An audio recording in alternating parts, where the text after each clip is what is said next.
Hello! Switching over. Welcome, MangaPod. We're a weekly podcast in which we get together to read all or part of a manga. I'm Erin. I'm Dodger. I'm Moeka. Oh. Hey, that was bound to happen. Oh, shit.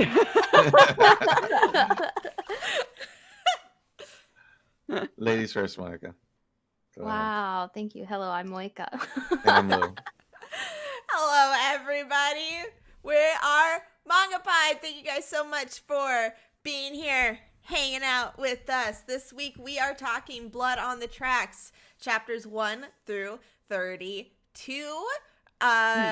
Before we jump in, if you guys never joined us for MangaPod before, we like to give you a short spoiler-free description and our spoiler-free recommendations. But before we jump into that, we want to shout out our social stuff. So in case you don't want to stick around for spoiler section, you can still learn where we're at. We currently now have a Discord. So Yay! if you It's want to go over fun in there, there. Moeka, Come hang out. it is fun. Moeka set that up and was awesome. So we have that. We have website mangapod.card with 2rs.co, and we are live on Spotify and iTunes and anywhere you get your listening audio podcast. So you can go and check us out over there. So let's go ahead and do our spoiler-free summary. Lou, if you don't mind. I don't, so I'll go ahead and get started. Seiichi Osobe is an only child living a mundane life. Just like any middle schooler, he has friends, a crush on a girl, and loving parents. However, Seiichi's mother is extremely overprotective, which causes others to view him as a mama's boy. That sounds so wholesome. What a wholesome manga. It's so wholesome. It's like, My God. it it's verges great. on not wholesome, but you don't realize how far away it is from wholesome. We do want to warn everybody there are some warnings for this manga.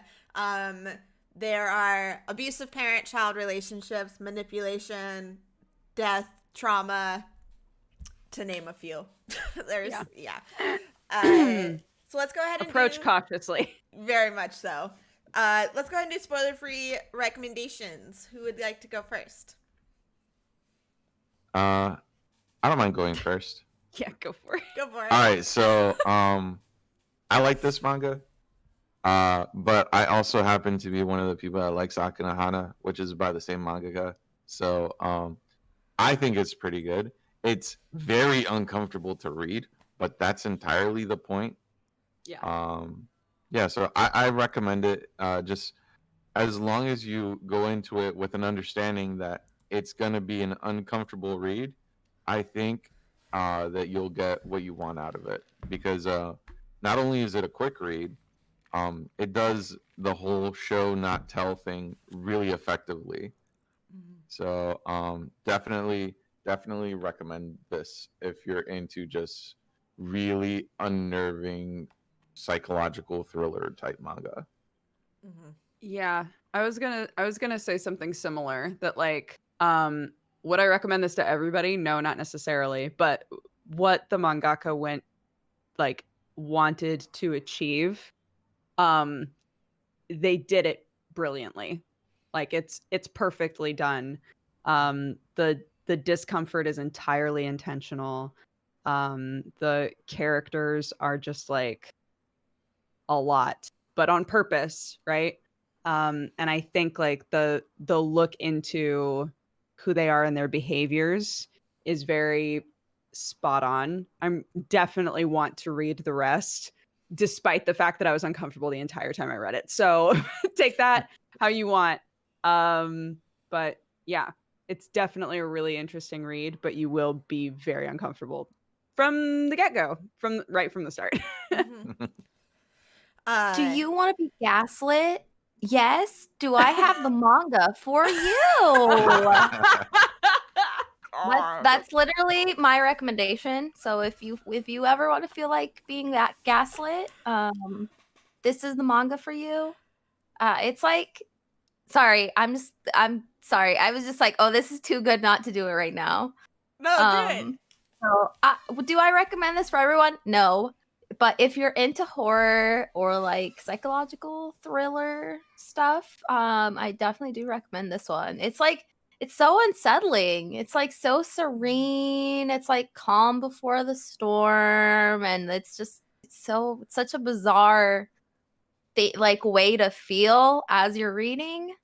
And so that's my recommendation without spoiling anything. Yeah. Echo what all you guys have said. I could not stop thinking about this manga when I was done reading it.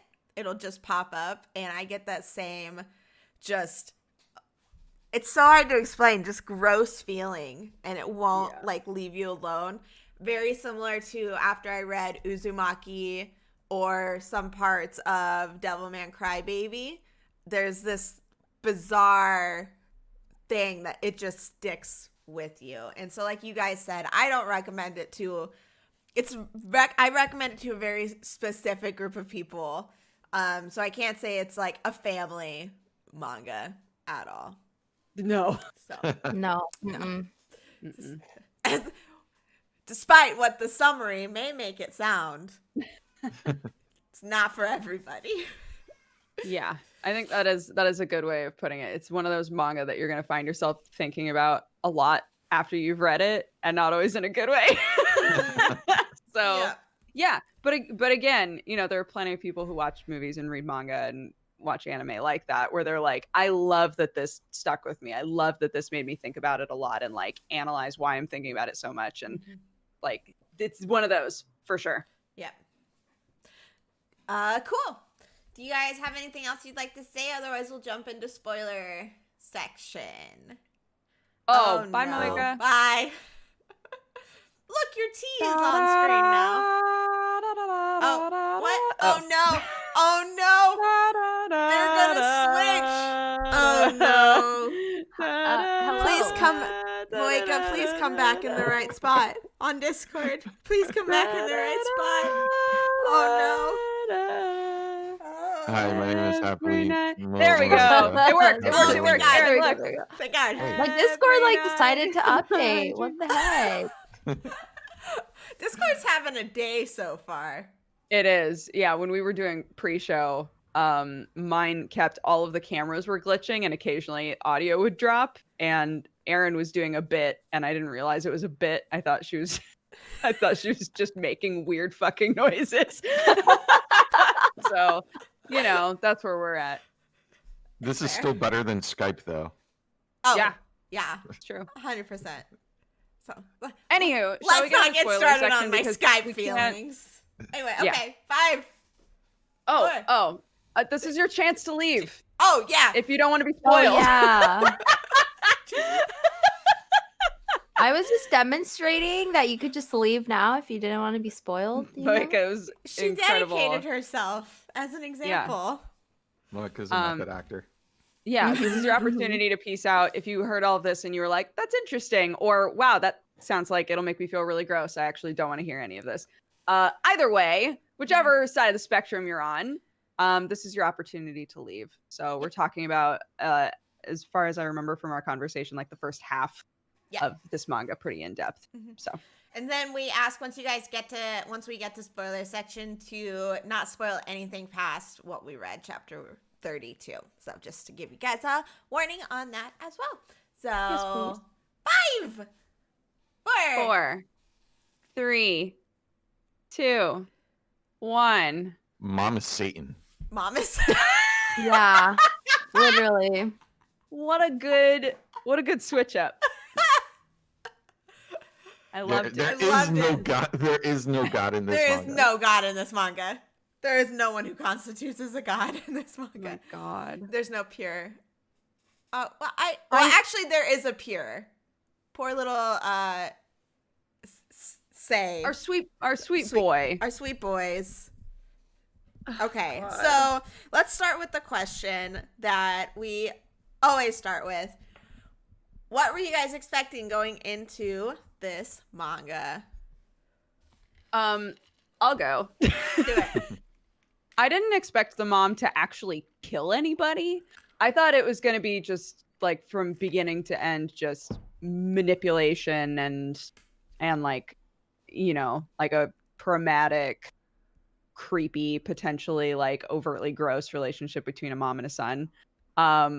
Did not expect her to straight up just kill a kid and then be like, without, and again, like Lou was saying, they do a lot of like showing, not telling. Like the entire manga is you like picking up on context clues and like behavior clues from the characters. And like, for somehow the way that it's done, you know that the son is going to be like, yeah, he fell. Mm-hmm. Yeah, he fell, you know? And it's just, oh my God. I was just like, what? It was a wild ride for me. Yeah. And not always in a good way. Also, yeah, the kid is hospitalized. Yeah, but she yeah, wanted him to be fucking dead. Yeah. She wanted to kill that kid. Yeah. I was not here when you guys read the description for it, so I had no idea. All I knew was it was by Akinohana. No idea. I knew nothing else. I didn't read the script before. I was like, you knew oh, it was the same person who made Akinohana, so you were probably like, this might be weird. yeah. But what was this manga? It was. At what point did you like really get what or understand what you were getting yourself into, Erin? Oh man.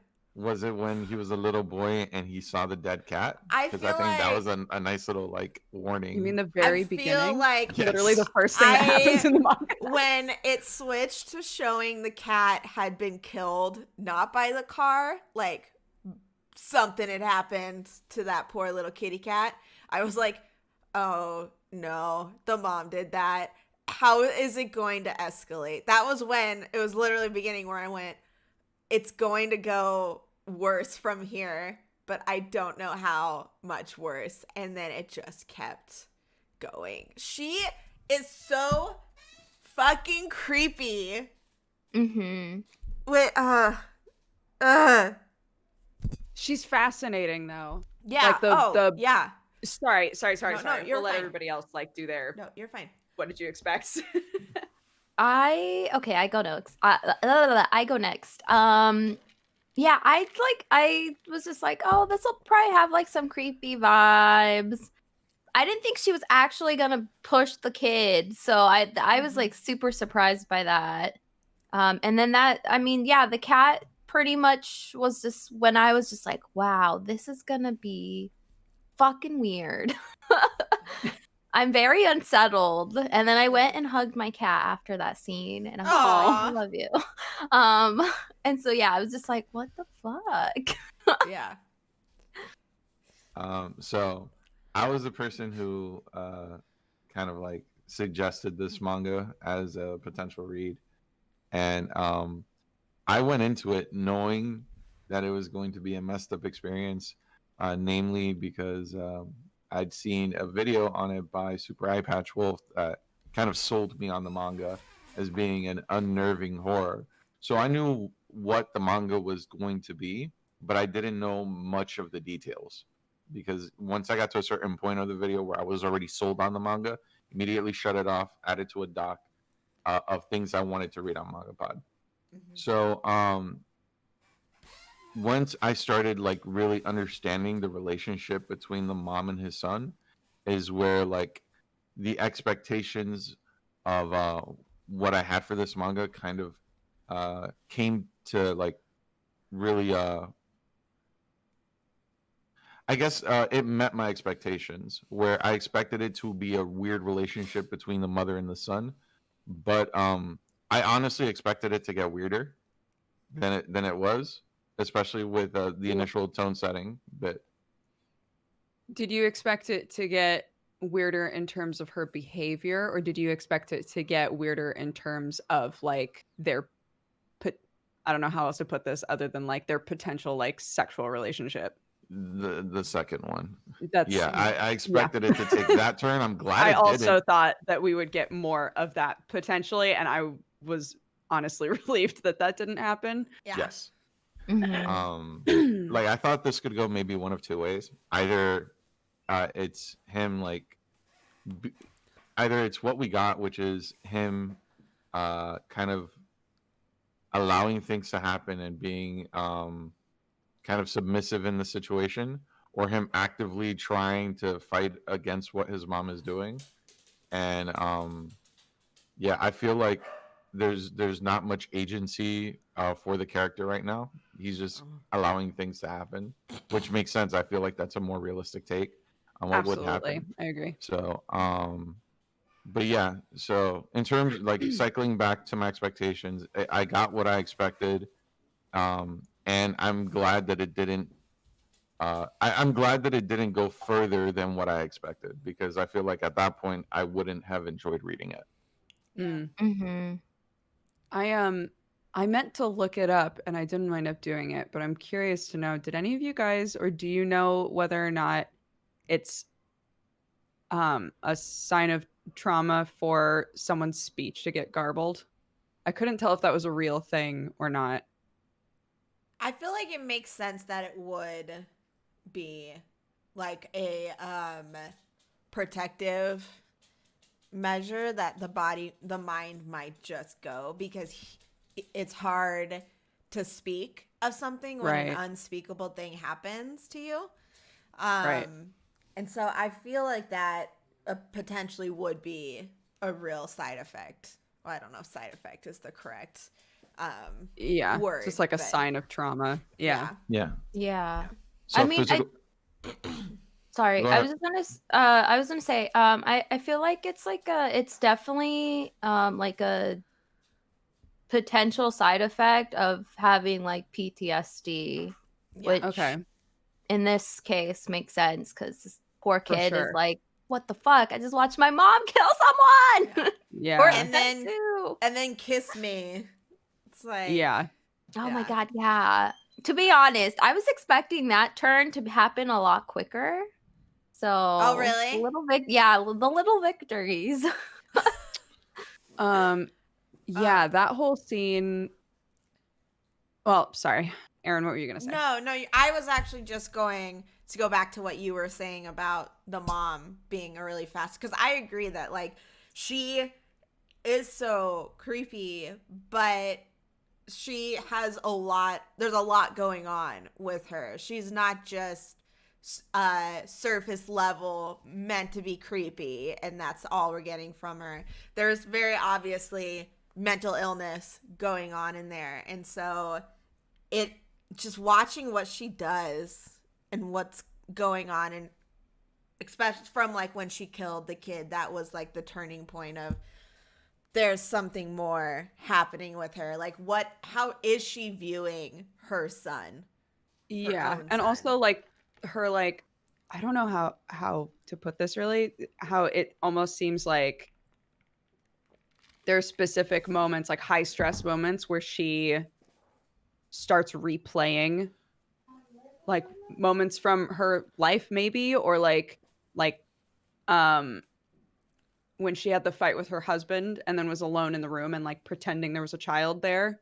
Mm-hmm. And I couldn't tell if it was if like that was a moment that's attached to her trauma, or if that's her displaying like her attachment to Say, Yeah. or what that was supposed to be. But we also saw her like saying things that made no sense, as though she was like replaying moments after she pushed the kid, right? Mm-hmm. I think That sort of stuff is really interesting to me as well, because I'm curious like why she does that. Mm-hmm. I think she has like she had some internal issues prior to pushing the kid, but I feel like she was also affected by that, and it was also traumatic for her, because there was a major granted we only had like maybe 6 or 7 chapters with her before Right. the incident, but I feel like it's pretty clear that something snapped in her after that happened. So it was a traumatic experience, really, for everyone involved. That's true. Yeah, That's I true, was yeah. literally, that was the exact thought that I had, was like, that was a turning point in her character too.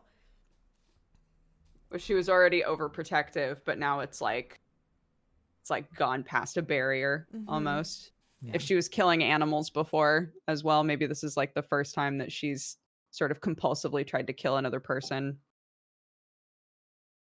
Which, yeah, it's like, to me, it's like kind of weird because it's like, I can't tell if it's like to get back at the kid for being a little shit or if it's like to Right. try and be like, here you go, you fucking stuck up bitch. Who's the crazy bitch now? I don't know. I think it read to me as her,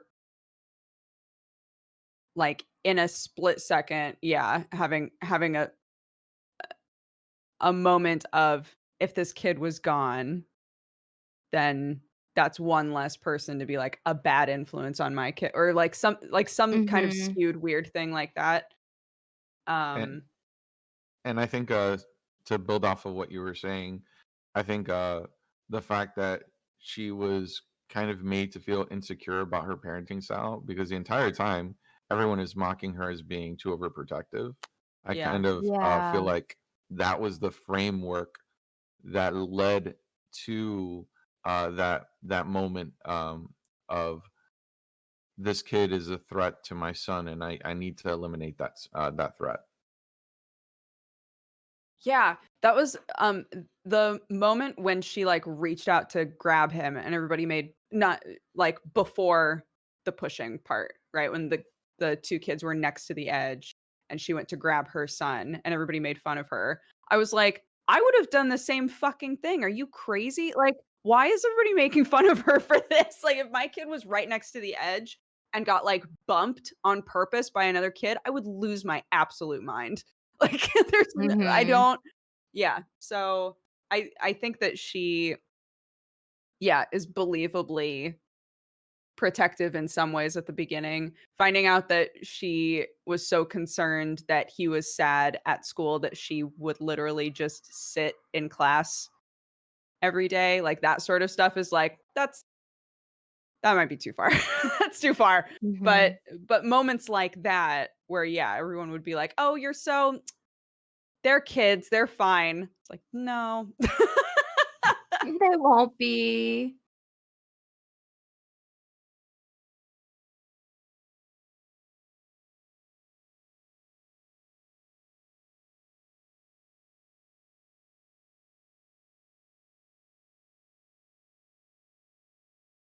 Oh wait, Erin, are you muted on Discord or not Discord? Sorry, OBS. Yep.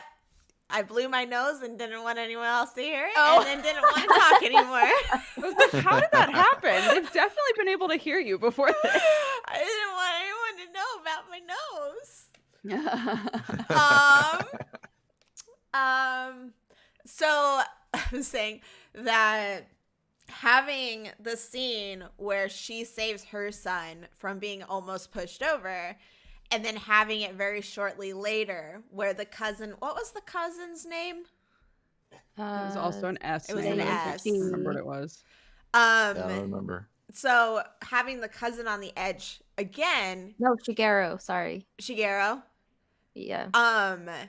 And then having her save him, and then her pushing him off, was a very well done sequence of events that made you be like, oh, is she going to push him? Oh, she didn't push him. And then it happens and you're like, fuck, oh, she saved him. She pushed him. It's just like, I reread that part numerous times because it just blew my mind that she actually did push him. I was not prepared for her to do it, even though there were moments of, oh, she's going to do it. And then when she actually did it, I could not believe that she did it. Yeah. I liked when just before she pushes him, like, there's a panel of him just looking up at her and saying, "Auntie?" Like, he's like, what's going on? Oh my God. And then just gets yeeted off the cliff. It was impactful. And the characters and the motivations and like what's going on with them psychologically is just so well done in this manga. The whole like thing that is continuing to go on now after that with the mom being like, I don't want to go to the hospital, right? That's definitely her, like, at least a part of her being horrified at what she did.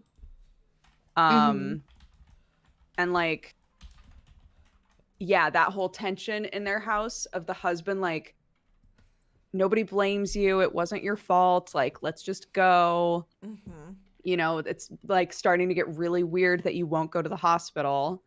And she's like using Sei as this weird anchor, but not in a way that's grounding her in anything that's real or makes sense, right? Yeah. Like Sei has become her like partner in crime, and he doesn't want to be.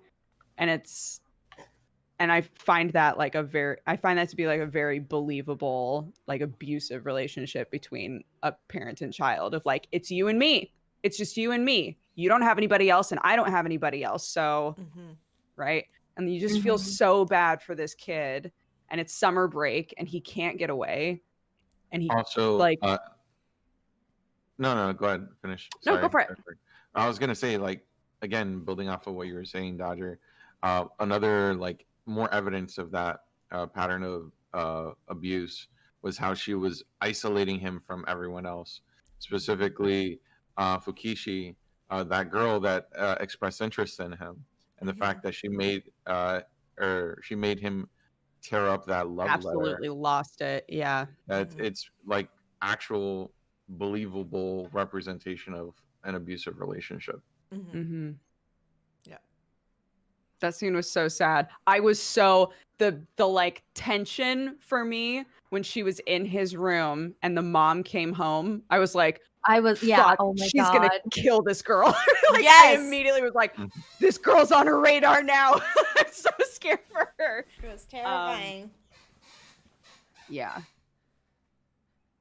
I yeah, genuinely that thought, scene, I was like fully expecting her to kill her right in front of her son, to be like, this is what's gonna happen if you accept any love letter. Oh my god. Oh my god. That would have pushed it beyond believability though, right? Yes. Like that would have been too far. But yeah, I was definitely worried for this girl. And I am still worried for this still girl. worried. Yeah. I don't even know. I was so uncomfortable during that whole scene, especially with the son being forced into tearing up the love letter with her. And because it was right after that is when he started not being able to talk, right? That's when his speech started to get messed up. So it was just a trigger for him of what was going on. Like, he suddenly had the trauma from it too. I think that was a moment where he's like, fuck, this isn't a healthy relationship. Like, I am being abused. But he's so young, he doesn't know how to put it into those words because he's 14, I think it is. And so he is suddenly becoming aware of something going on too. And also, like, another, like, kind of classic thing that a kid in that situation will do is try to say to the parent what they want to hear to make sure that their parent is happy. We had lots of moments of that with him, like, contradicting what he said before. And you can tell, like, it's the difference between like the way that he behaves and how he speaks to her in front of her, and what he actually admits when especially to this girl that he likes, right? When they start to get closer and actually talk about things. The way that he talks to her and explains things to her is obviously very different from how he talks to and explains things to his mom. Or other adults, like his dad. Like, he's not saying anything to his dad either. Sorry. It's like understandable, I feel, because he's kind of Go on. I don't know. I'm getting bad vibes from the dad. He's just like, I don't know, so absent. I don't know what's going on with him. Well, he's doing the whole I work to provide for this family thing. That's how it And read that for kind me of like too. justifies his absence. Mhm. Yeah. Which is like, what the fuck? Yeah. Yeah, I mean, I think it's it's like one of those kind of more traditional family dynamics of like there's something going on with our kid. Like I'm concerned for the kid, but it's not my job to fix it. Like I'm the one who goes off and works. So like you need to get your shit together. And yeah, I just think for him, he's like, this isn't what I signed up for. Right? Just to like Yeah. I think So.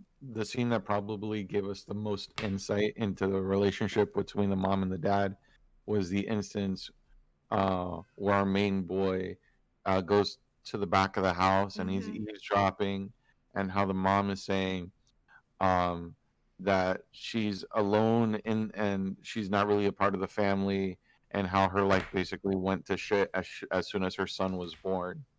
Yeah. Which puts a different twist on how realizing how she views her son too, Mhm. because up to that point you're just thinking, oh, she is like overprotective in this really creepy connection she has to her son and these very inappropriate actions towards him. And then to see and hear her talk about how much she hates her life after her son was born, like he destroyed her life and she should just die because of how much she hates her life ever since her son was born. My heart broke for him having to see, like, my heart broke for him all the time, whole but time, having to yeah. hear that, because then he's sitting there like, wait, what is like my mom to me? Like, how does she view me? Mm-hmm. Well, and we know from this reading as well, we saw like two extremes of her obviously like we don't know what's going on inside of her head, but things that that we know do happen, like her coming into his room and saying, I'm so sorry, I'm such a bad mother, like you deserve a better mother, like that sort of like upswing in like whatever's going on with her, all the way down to her contemplating choking him, right? Like the fact that it varies that wildly, and that again the dad like doesn't know and doesn't have like a whole lot of interest in like slipping himself like in between there, you know, aside from the one moment where he's like, you're coming with me to the hospital, you're gonna see your cousin, you know. Mm-hmm. It's like aside from that, yeah.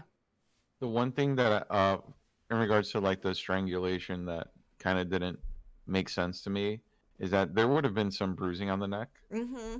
which should have been visible for people to see. Oh, I didn't think that she actually I thought that she put her hands on his throat and was thinking about it, not that she actually Oh, strangled him. I See, read I it. read it as she actually choked him. Yeah, Oh, that's what I read it as too. But maybe she didn't. interesting. I don't know. I read it as she was contemplating it and then last minute decided not to go through with it. Oh. That's interesting that half of us thought one Read it thing and half of differently. us thought it different way. Yeah. Yeah. But yeah, that sort of like kind of classic physical abusive swing of like, I'm going to intimidate you and potentially hurt you, and then, oh, I'm so sorry, I'm so sorry, I'm so sorry, I'm so sorry, I'm so sorry, and then it just like repeats. But like it doesn't seem like you guys were saying, it doesn't seem like she's done this sort of stuff before. Like this really has like started a domino effect for her.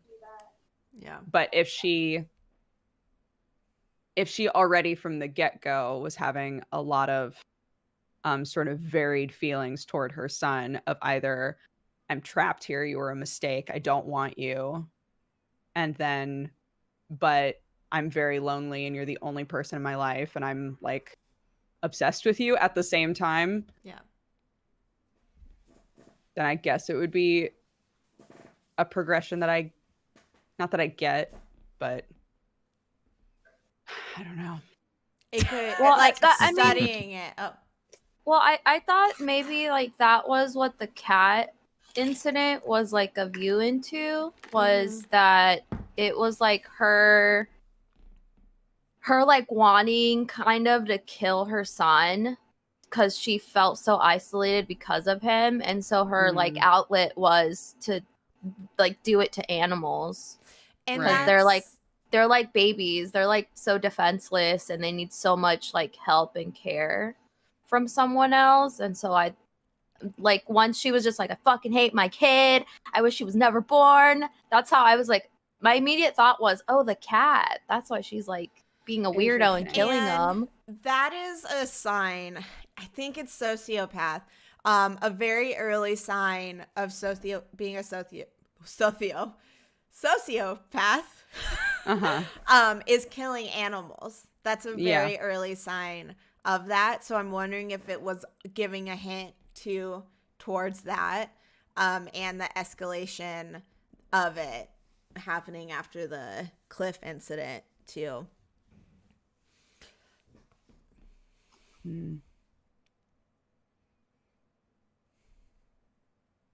What do you guys think about the portrayal? Because it's very obvious that she has a mental illness. Something is going on. So what do you guys Right. think about the portrayal of how that's being shown? Do you think it's being used simply to... I'm trying to think of how to say this. Because a lot of time in media, when someone has a mental illness, it's used as an excuse to make them evil.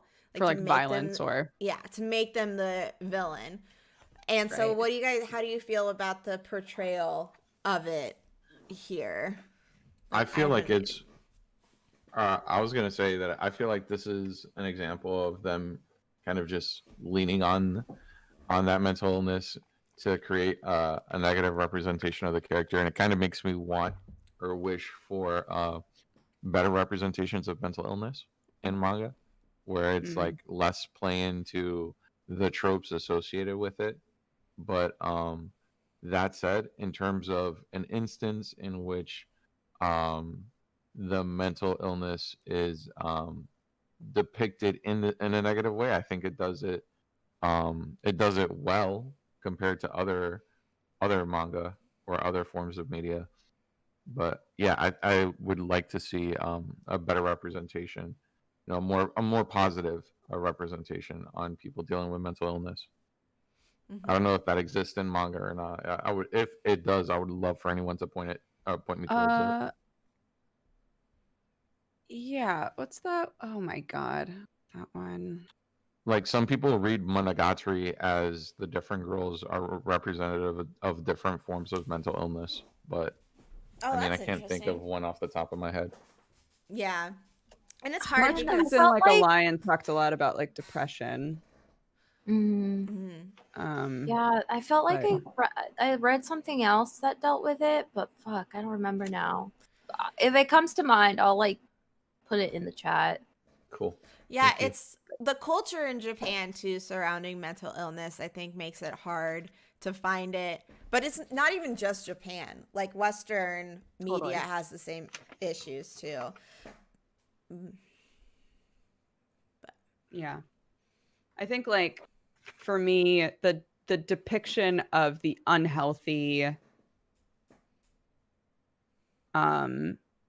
sort of like dependent relationship between the mom and the son is like really really well done, and I'm glad that the trauma associated with what's going on has been like addressed and shown in everybody involved.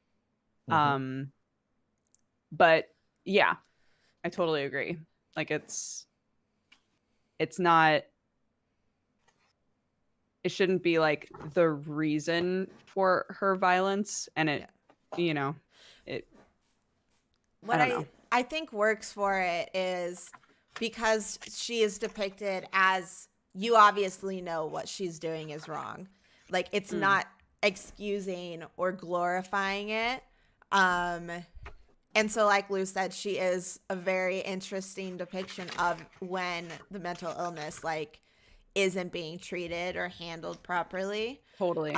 So it does make her a fascinating antagonist, and it's not really exploiting it, I don't think, in this series. And I agree that I wish there was more healthy depictions of it. But I think what helps with it is in this one, it's not being shown as this is okay, or the kid's trauma is totally fine. It's not her fault that she has a mental illness, which, you know, it's not, but there's the limit too of like, if you have a mental illness, it is a responsibility to like take care. You don't get to excuse your actions simply because you have it. So I think that's why in this manga, like, it is depicted in a very fascinating way as a very fascinating antagonist. Can we talk about the scene right at the end of our reading, please? Yes, fucking reminded me of Forrest Gump, but 1,000 times more scary. Terrifying. Oh my god! Scarier. Like these two kids just like sitting on the bench when he left home, and his mom was like, "Come home right after school. I'm gonna make curry. Come home right after school." And then he just doesn't. I was like, "Oh, this kid's playing with fire now." I was like, "No, he's playing with fire now." And I love the conversations that he's having with, I can't remember her name, girl that he likes, Fukisha. And her being like, "Yeah, I mean, you know, my dad gets mad sometimes, and he gets drunk, and like we argue and stuff, but you know, fuck it, it's my life, right?" And how like that kind of like gives him a little bit of confidence, and them having that conversation immediately followed by the silhouette of his mom up on the hill, like, "I see you." I was like, "Oh my god!" Oh, no. And they did. It was amazing. And I like how they you know, teased the mom knowing that something was up. When they kept saying, or when she kept saying, "You smell good. What's this smell?" Yeah. I was like, she knows. She knows he's hanging out with a girl. She knows. She's about to, oh my god. I did love them running into the grass and Fuka putting her hands on his ears. Like, don't listen to her. You know, she's like, this is the power she thinks she has over you, right? Like, don't listen to her. I was like, God, what a G. This chick is just coming into his life like, this woman is bad news. like, let's run away. Let's go. Yes. Gosh, she's fucking horrifying. Yeah. When she found them in the grass, I was like, oh no. Does she have a knife? That's where I thought our reading ended, was her being like emerging from the grass. And I was like, surely we're reading one more chapter. This is insane. And you're like, even if we aren't, I'm adding a chapter. Yes. God, it's so bad. I actually kept reading afterwards. Like, I just couldn't stop. I don't know why. I just kept going because it's so fast. I didn't trust myself to remember. I had to go back and look at chapter 32, 33 to be like, all right, that's where we ended. Okay, that's fine. But it goes so quick, like we've mentioned. Like, you sit there. There's so many. Like, we can talk about this with art too, kind of lead into it. There are so many pages where it's show not tell, like Lou was saying. There's not dialogue. It's just shown through creepy, terrifying moments of looks and atmosphere. And so it goes very, very fast. Like, you can just sit there and scroll. And even when you get to a scene that you need to reread 3 or 4 times, it still, like, goes very quickly. I feel like it lingers in your mind longer than it takes you to read it. So I read it, I want to say, in like an hour and a half. Yeah, same. That's why when Lou was like, we're about halfway through, I was like, what? It's so fast. Yeah, it was 4 volumes. Yeah. Well, are we down to go into art, or should we? Yeah. I'm good. Yeah. So the thing about the art that I love, in terms of how, what?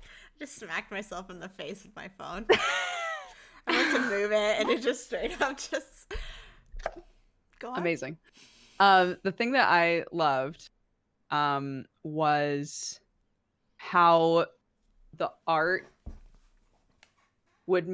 could so easily make somebody go from like totally put together to like having a meltdown, and it was apparent from their face. The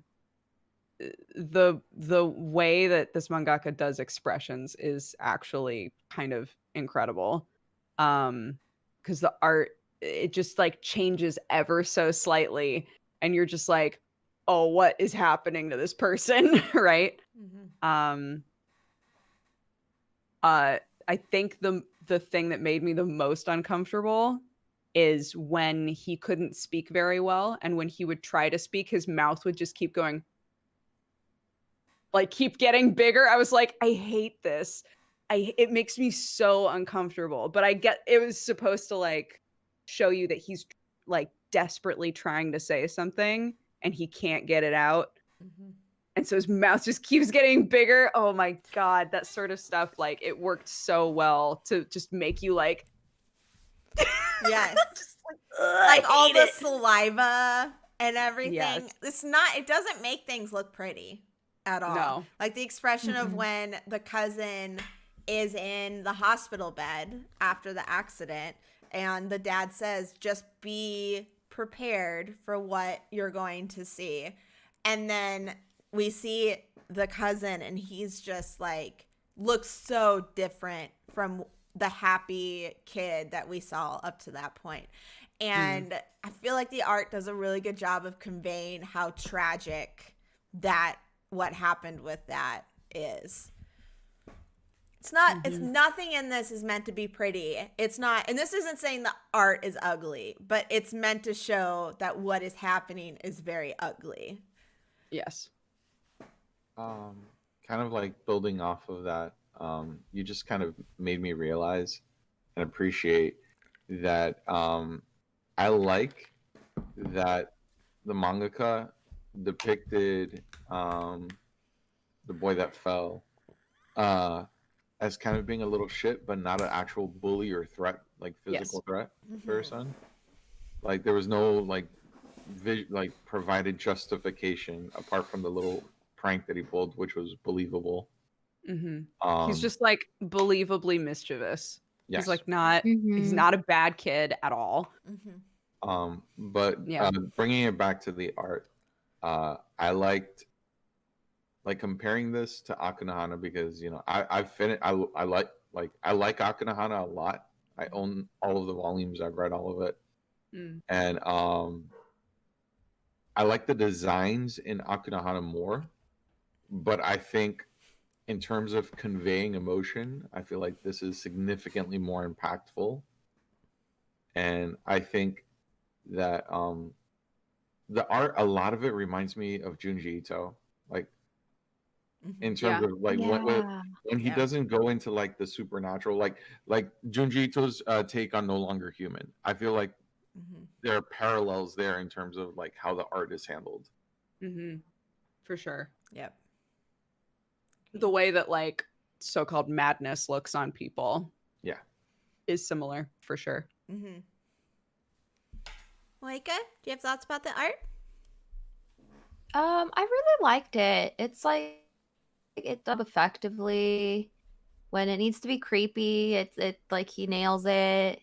I just love how it fits what's happening. You guys pretty much nailed everything else. I really like the cross hatching. Yeah.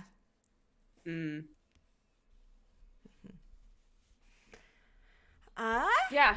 What a wild ride. And we're not even done yet. No, we're only halfway through. How much more did you read, Erin? Like 4 chapters. Okay. Lou, have you read it all? No. Okay. So none of us are going into this conversation being like, and I know how it ends. Squints. I refused to be a rotten bacon, but I did not want to take any chances. I couldn't. Amazing. I couldn't help myself. I live on the edge. Went too far.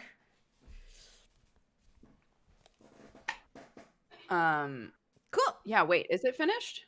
It's ongoing. It's not done yet. It's ongoing. Okay, then what I found is only up to 81. I That's checked what in I multiple saw, too. places as it being done. Yeah, it's I read somewhere that it ongoing. was done, but okay. Then never mind. It's not done, but it's good. We're halfway was through done. what is out. Right. Yeah. There you go. There we go. There was a part of me that was so relieved, thinking to myself, like, man, so that means like it probably like maybe it gets like way crazier for like a hot minute and then the kids run away and it's fine and it's a happy ending. Like there isn't that much room left to work with here, right? And now I'm worried. I'm scared. Now I'm scared for all of these. I'm very Now scared. I'm scared for these kids. That girl's super dead. The girl's dead. Maybe the girl's dad dies. Maybe the main dad dies. Something's gonna happen. Oh my god. Maybe all the dads in the town The start mom dying. dies. The mom dies. Oh my god, what a twist. And the son is like, I'm the killer now. And then This manga's out of control. I can't believe they wrote a manga like this. These twists don't make any sense. It was all a dream. He wakes up. The mom is just amazing. It was a nightmare. He's the one who's in a coma, and he wakes up. I feel like you guys are actually spoiling the manga. No one in chat say anything. Don't confirm or deny a single thing. Do not confirm, do not deny. Yes. Just leave Anyways. it. Cool, let's do final thoughts and ratings. All right, I want to go. If you guys don't mind. Do it. Do it. So I thought this manga was completed. It's not.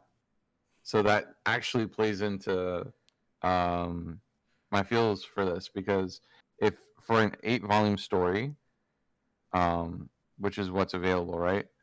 I feel like the pacing for this is fine. Like the way things are escalating, I feel like it's going at a good clip, and we would get a very well put together story. But now that I've been proven to be wrong on a pretty epic scale, I'm concerned. I'm concerned about the direction of the story and what's going to happen. In Akanohana, there was a time skip about halfway through, and everything post time skip was underwhelming compared to like the real peak of that manga, which I don't want to spoil, but it's really good. Right. So that's kind of a concern that I have now for this manga.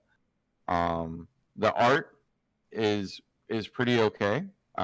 It's not amazing in that super polished way, but it doesn't need to be super polished or refined. It just needs to convey emotion effectively, which it does.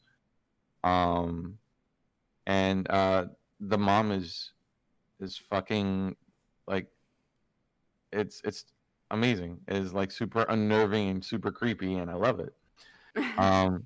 So if I'm gonna give this a score, because of how the story is developing relative to the entirety of the series, I would give it an 8.5.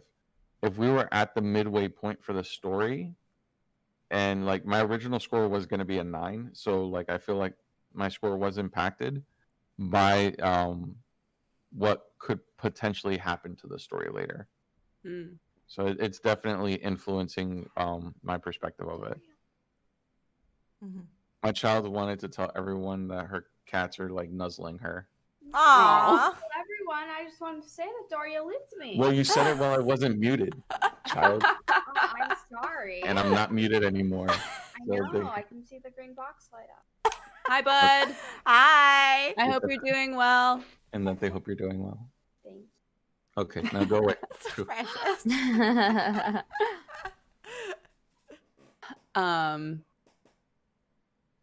I'm gonna go with my gut, because I keep being like, I want to give it a 7. I don't know why I want to give it a 7 specifically, but I'm just gonna give it a 7.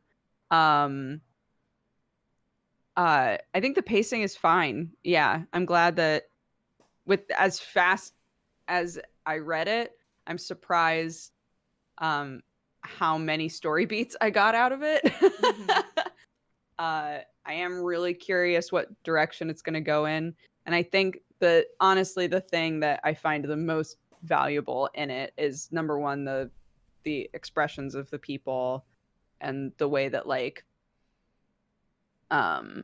the way that tension is built up even just through like the way that a panel looks, right? It's again a lot of show not tell, which I appreciate. And I think that it's really the way that the relationship between the mother and the son is depicted is like perfectly uncomfortable. But yeah, I don't know why I wouldn't give it a higher score. I just want to give it a 7 for some reason. And maybe it's because I know that it made me feel gross sometimes. Like, I know that's not necessarily a bad thing. It's just I want to give it a 7, so I'm giving it. Yeah, follow your heart. But Dodger, why not give it a higher score because it didn't make you feel more gross? No, I don't think that's how scores work. Moeka? I think for the section that we read, I'm gonna give it an 8. I really enjoyed it.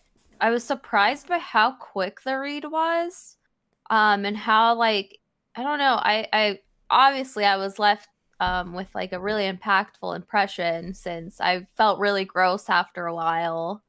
And I was just like, what the fuck is happening in this? What's wrong with her? So yeah, I think I'm gonna give it an 8 out of 10 for me. I thought what we read was really solid. I'm super invested and want to keep reading. So yeah. I'll do an 8 too. What you guys said, it does what it sets out to do very, very well. I thought the pacing was good. The big turning points, like the shocks, played off really good. The art did such a great job of conveying everybody's emotions through the expressions. And yeah, it's just a very fascinating read that I got really engaged into. So I'm going to do an 8 out of 10 for this section too. I'm very interested to see what the next reading sessions brings about. Right. Hi. So yeah, does anyone else have anything else they'd like to touch on? No? Mm-mm. Okay. Nope. I'm good. No replies I'm whatsoever. You over it? I'm done. Being grossed out. Next. Well, that wraps up our discussion of Blood on the Tracks, chapters 1 through 32. Now, I'm going to go ahead and read the description of the manga that we are reading next week for my birthday pod. Yay! Birthday pod. The kind of manga I selected should come as a surprise to absolutely nobody. Okay. Through his older brother's experiences, Gil Johan already knows how a gay unrequited love can miserably end. Determined to save his senior from that same fate, he aims to help him in his quest for love, but being a Cupid isn't as easy as it sounds. See if you guys can even see anybody. What is it? What's it called? Gosh, it's a manhwa. Oh, Session literally exact same time. Yeah, I said it's a manhwa. Yeah. Alno Flag. We're reading more Alno Flag. We're actually just my God, we're starting it over from the beginning. Doing it again. There is parallels to that summary, though, to be fair. That's true. Alno Flag. Nope. Promise, it's not Alno Flag. We'll give you guys another. That would be a really good April Fool's. If we chose a manga that we've already read, and oh shit, why am I saying this while we're live? Yeah, what? Just kidding. We're not going to do that. Son of a bitch. I got to come up with something better now. But now you can throw them off because they'll be like, oh, they're definitely not going to use it. I'm definitely not going to do that now. And then after that, your next birthday pod, we'll read the rest of Owl No Flag. Love it. We're just going to read Owl No Flag for the rest of the year.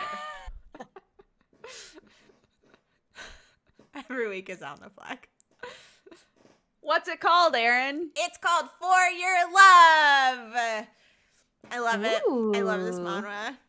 I recommend it to like everybody. It's just so sweet. I think Moeka, you've read some of it. Mm-hmm.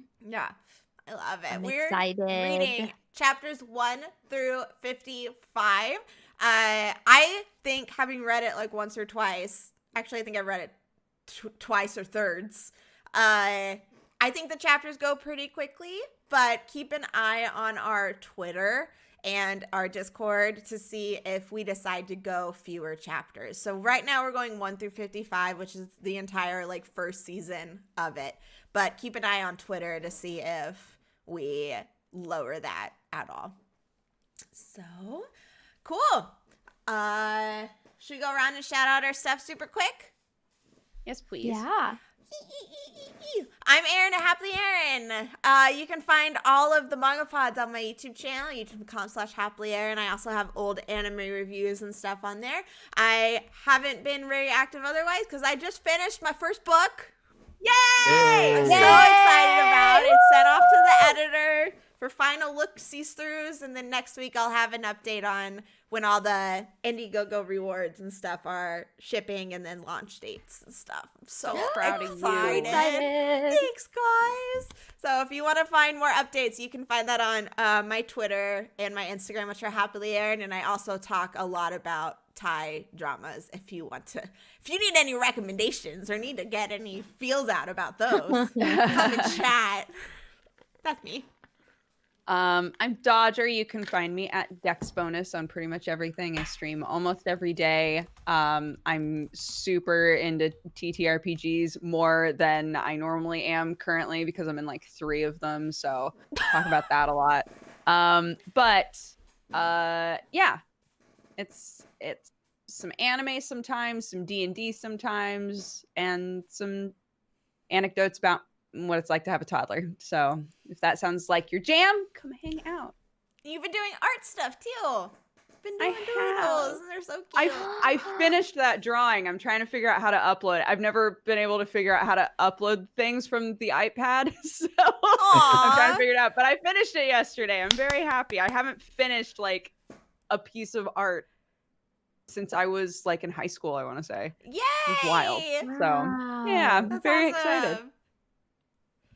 Moeka, you can go next. Okay.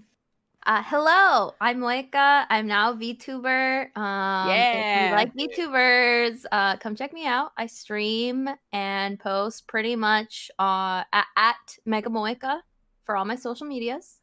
Yeah, if you like VTubers and you want to chill time with some slight toxin and saltiness, come check out my streams.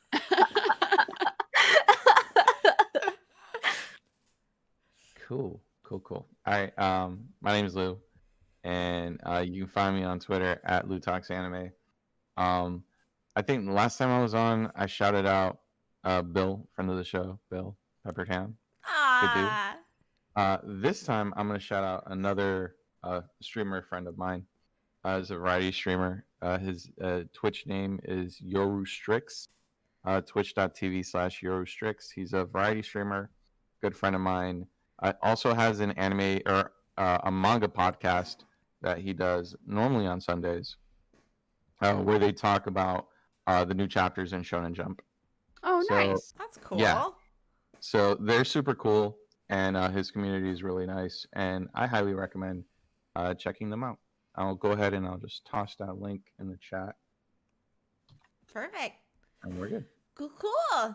So that is all of our stuff. If you want more MangaPod, as we talked about at the beginning of the show, you can find our website, mangapod.card.co with 2 R's. You can also find us on Twitter, which is MangaPod, and on